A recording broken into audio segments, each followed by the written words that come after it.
Hello and welcome to Enduring Journey to Bliss. My name is Deanne, and today I'm going to be taking this Calathea Orbifolia, I hope I said that right, out of its container that it's been growing in. This plant belonged to my sister, and when she passed away in March of 2024, I brought the plant home. And this is October 28th of 2025, so I've had the plant for a little while now, but it has not been doing well since I brought it home. It continually gets these crispy edges. Hopefully you can see those on the screen. And I believe that is being caused due to lack of humidity in my home. Now I do have new growth. As you can see here, there's a new leaf right here and on this one as well. So it continues to attempt to grow and to thrive in my care, but I just think that the humidity level is not appropriate for it. So what I plan to do is take it out of the current substrate it's growing in, which is just a basic houseplant soil, and I'm going to put it into one of these net pots, either this one or this one. I'm not sure which size is going to be the right one until I get it out, and then I'm going to put it in my 36-gallon aquarium. Only the roots, not these gorgeous leaves, but by having the roots dangle into the aquarium and being attached to the aquarium, the little net pot attached to the aquarium, then it's going to get a lot more humidity around it for sure. Now I may end up putting some lava rock to stabilize the plant. I haven't quite made that determination yet. You could always use like a pea gravel if you have it. Aquarium gravel would probably can help hold it in place. You could use glass beads if that's what you have on hand. It's really just something to hold the plant in place while you have it sitting in the net pot so it doesn't move around. And it keeps the crown and the leaves of the plant above the it prevents them from being submerged in the aquarium itself. Let's see if I can get this out. I might have to get something to help me. It's in there pretty tight.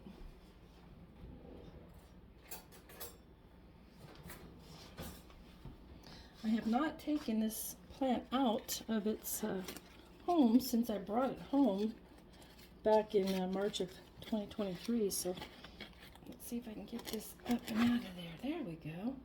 So now I'll set this here. I'll move this red pot over here and I'll wash it later. And now it's just going to be simply taking the plant. Oh, there's new growth down here as well. I'm not sure that you can see that. Probably not where it's located.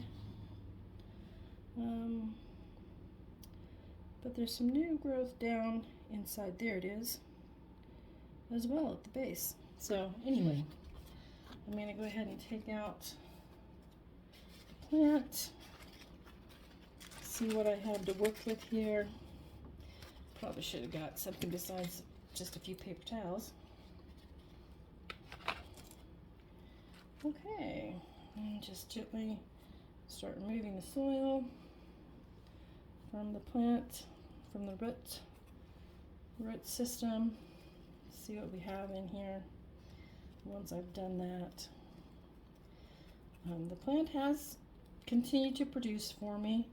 I did have a few times when I had to travel and the plant died back to nothing really, and when I returned I had to cut off the leaves and start again.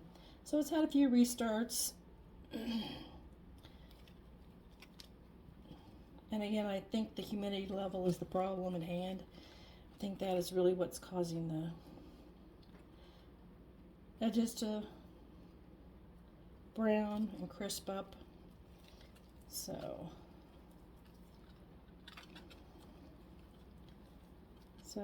it's really holding on to the substrate here. It doesn't want to let go.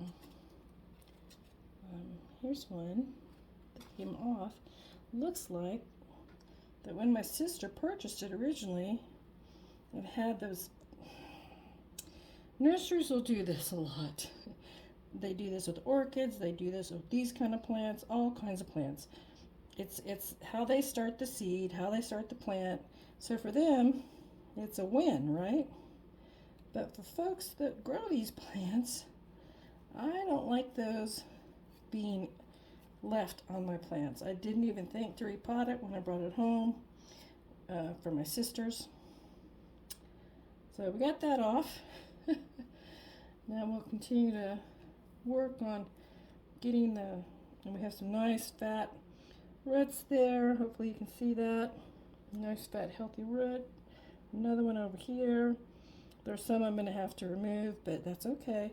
Another fat healthy one here on this small portion. I'll lay that down, and I probably have the same thing. And yes, here we are. Hopefully that is coming up on the camera. Hopefully you can see that.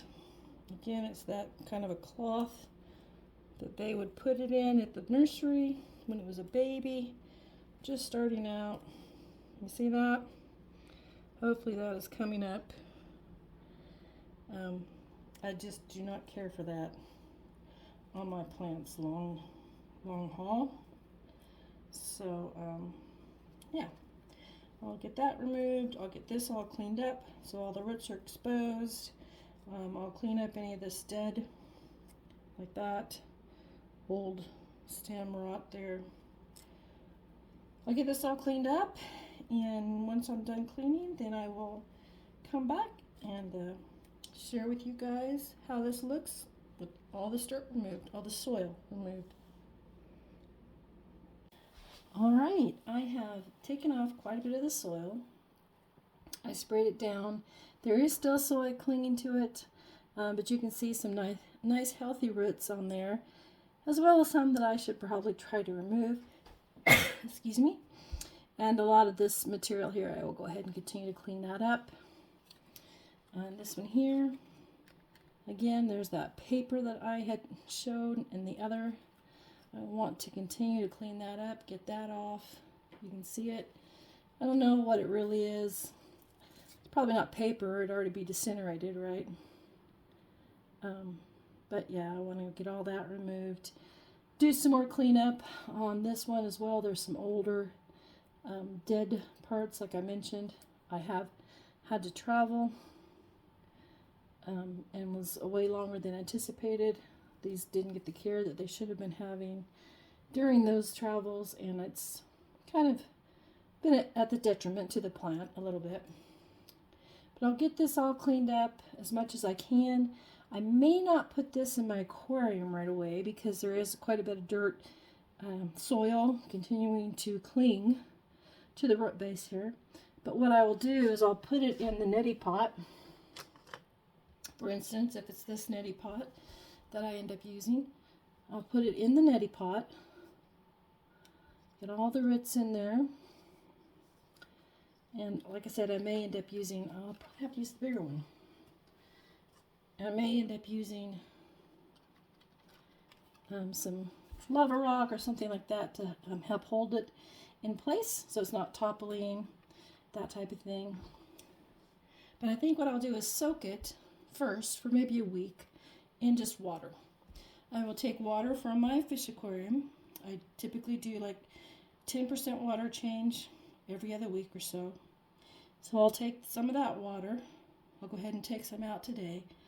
Put this in a container, like a glass vase or a big bowl, and just kind of let this acclimate from soil to water.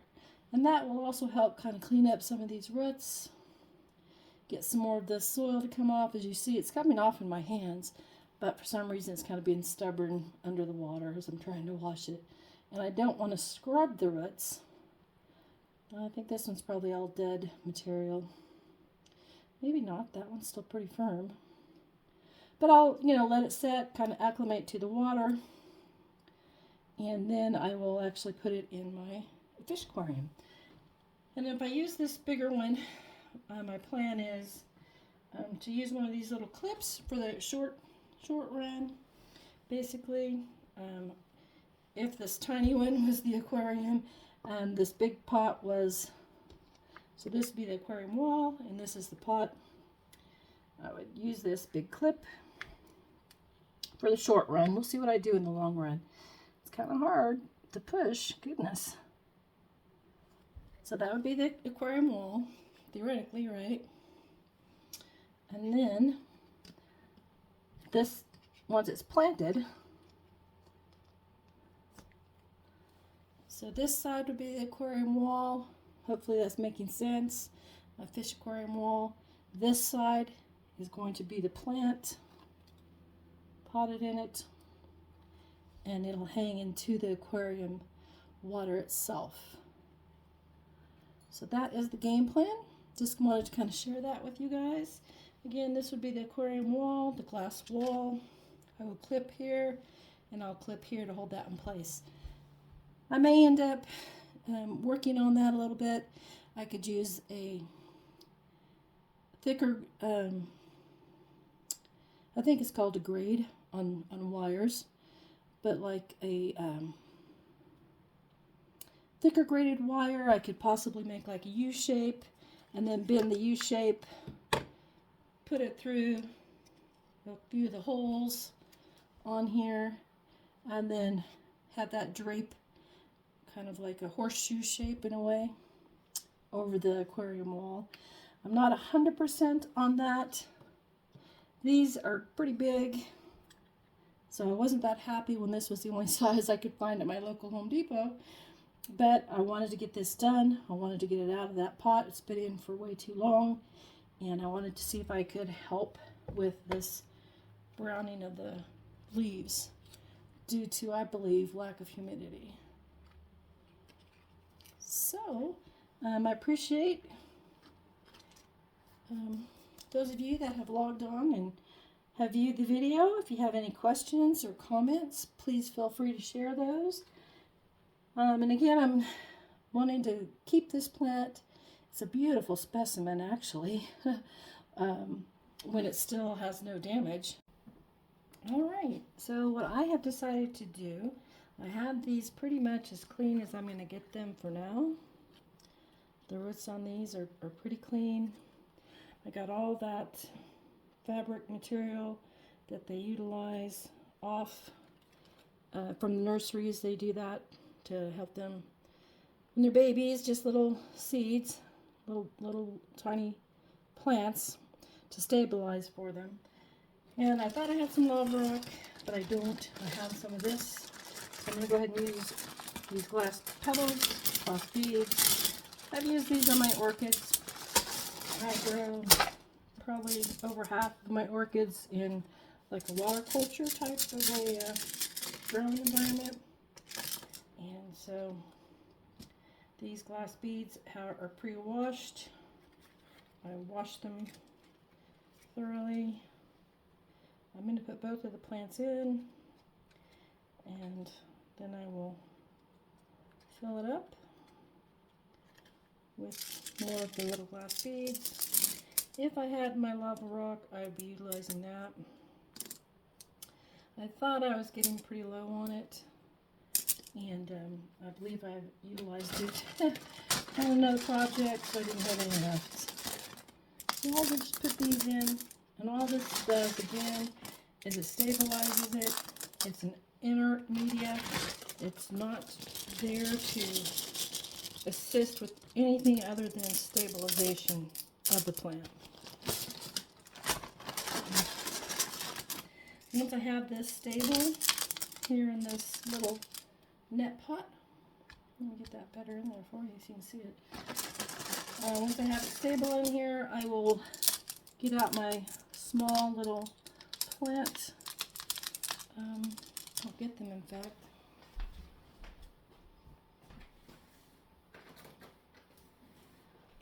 I have these tiny little Fisker plant that I use on my orchids and a lot of my house plants. I'll use these. I will kind of clean up this base area down here a little bit more while it's sitting stable. And then I think my game plan for these will be to put them in a glass vase. Again, kind of as I described earlier, I'll use the clip. One side will be on the glass vase, one side will be secured to the net pot, and I'll let it sit in the vase with water, probably at least a week, maybe 2 weeks. Whoops. And I'll rinse it probably every second or third day, kind of give it a rinse out to try to help dislodge any of that remaining soil that might still be clinging to the roots. And then once I feel like I have enough of that soil off that it's not going to add to the load of my fish aquarium as far as you know, the filter and everything, or cause any kind of impact to any of the fish, shrimp, and snails that reside in there, then I will go ahead and put it on the fish aquarium. It'll be getting that extra humidity that I think it is badly in need of, and hopefully it'll continue to grow, get healthier, get bigger, and as I mentioned in the initial part of this video, it'll continue to be a wonderful reminder of my little sister, and a plant for me to enjoy. So thank you very much, and have a wonderful afternoon. So I decided to go ahead and get a small clip. I have some of these smaller size clips. They're very small. The bigger clip is like 3 times the size. But I do think the small clip here will be sufficient. I'm going to put my newly planted, I'm not sure that planted is the right word because it's not in soil, but I'm going to put that. Let me get this open. Man, these are hard for my fingers to hold open. I'm going to put it on the plant, on the glass here. And this is how it will be in the aquarium as well. Just secures it to the side, just like that. You can see how it is suspended. There's no water in this yet, but it is suspended. The little clamp is holding it on the back. And that's exactly how it will sit in my fish aquarium. And so for this, I'll go ahead and I will continue to work. I'll use my little clippers. Continue to clean this area up a bit of any kind of debris, old stems, things like that. Get some water in here. I'll fill the water up probably to the bottom of the net pot where it's still solid, but not all the way up to the top. So all the part that's the net pot, that will all have, it'll be sitting in water up to the black rim there. See if I can get this off easily enough. So off of the water until it's like along here. And just let this set. Continue to kind of swish it around, clean up some of these roots a little bit more prior to me putting it in the fish aquarium. So thank you very much for joining. Hope you all have a wonderful day. And this will be the final take for today on this particular transitioning of this plant from a soil-based substrate into basically hydroponic growing in my fish aquarium. Also what it does, the roots help with the nitrates and different things that build up in a fish aquarium. The things like that, it makes it a little bit healthier environment. But you want to make sure you never put on a plant like this, you never put the the plant itself. This is not an aquarium plant. You don't put the plant itself in the water, and you keep the crown out of the water. Only the roots, and that's why I'm only going to fill the water up to here. Only the roots should be in the water in the aquarium. All right, have an amazing day. Thank you all.